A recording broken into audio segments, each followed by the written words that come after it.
దేవుని అతి పరిశుద్ధ నామమునకు మహిమ కలుగును గాక. ప్రియులారా, ప్రభువైన యేసుక్రీస్తు నామములో లైఫ్ చర్చ్ వైజాగ్ నుండి మీకు శుభములు. ఈ హోప్ పట్టుడే వాక్య సందేశంలోనికి మిమ్మల్ని అందరినీ ప్రేమతో ఆహ్వానిస్తూ ఉన్నాను.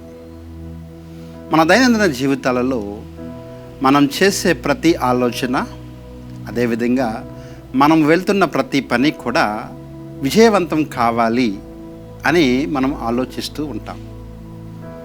ఒకవేళ అది విజయవంతం కాకపోతే చాలా సమయాల్లో మనము బాధపడుతూ కూడా ఉంటాం. అయితే మనం కోరుకున్న పని విజయం కావాలి అంటే ఏం చేయాలి అంటే, వాక్యము ఒక వ్యక్తి గురించి ఈ విధంగా మాట్లాడుతూ ఉంది. రాజుల 2వ గ్రంథము 18వ అధ్యాయము 7వ వచనం. రాజుల 2వ గ్రంథము 18వ అధ్యాయము 7వ వచనాన్ని మనం చూసినట్లయితే,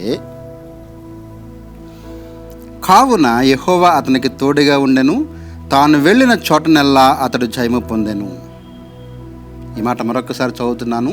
తాను వెళ్ళిన చోటనెల్లా అతడు జయము పొందెను.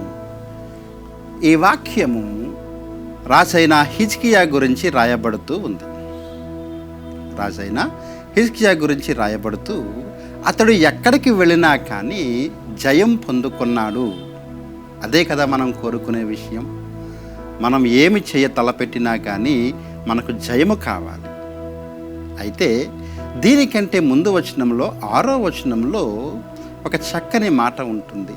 ఎందుకు ఈ హిజ్కియా చేసిన చోట, వెళ్ళిన చోట, ప్రతి చోట జయాన్ని పొందుకున్నాడు అంటే, ఆ 6వ వచనం చెబుతున్న మాట ఏంటి అంటే, మొదటిగా అతడు దేవుణ్ణి హత్తుకున్నాడు. రెండవది ఆయనను వెంబడించాడు. మూడవది మోషే ధర్మశాస్త్రములో ఉన్న ఆజ్ఞలన్నింటినీ కూడా గైకొన్నాడు. ఈ 3 విషయాలు చేయబట్టి అతనికి జయము అనేది వస్తూ ఉంది. మొదటిగా దేవుణ్ణి హత్తుకొని ఉండుట అంటే దేవుణ్ణి ఆశ్రయముగా చేసుకోవటం. అన్ని విషయాలలో కూడా దేవునికి ప్రథమ స్థానం ఇస్తూ ఆయనను అనుసరించటం. అదేవిధంగా ఆయన వాక్కు ఏదైతే ఉందో, ఆయన వాక్కులో ఉన్న ఆజ్ఞలన్నిటినీ కూడా విధేయత చూపిస్తూ వాటిని గైకొంటూ ఉండుట ద్వారా ఎలాగైతే హిజ్కియా జయాన్ని పొందుకున్నాడో, మనము కూడా మన జీవితాల్లో అట్టి విధమైన జయాన్ని పొందుకోగలం. జయము అనేది తీపి. ఎందుకోసము అంటే, మనం గనక అపజయం చెందితే అది మనల్ని బాధపరుస్తుంది. విజయం అనేది ఎల్లప్పుడూ కూడా మధురముగా ఉంటుంది.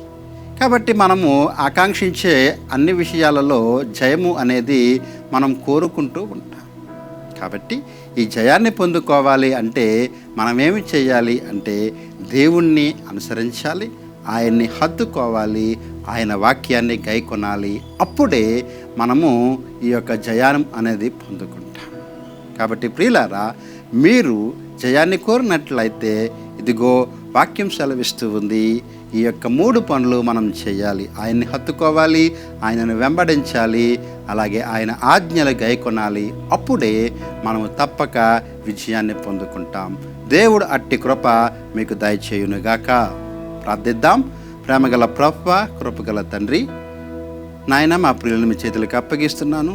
అలనాడు హిజ్కియా ఎలాగైతే వెళ్ళిన ప్రతి చోట విజయాన్ని పొందుకున్నాడో, మా ప్రియులు కూడా వారు అనుకున్న, వారు వెళ్ళిన ప్రతి విషయమందును కూడా వారికి జయమిస్తారని నమ్ముచున్నాం.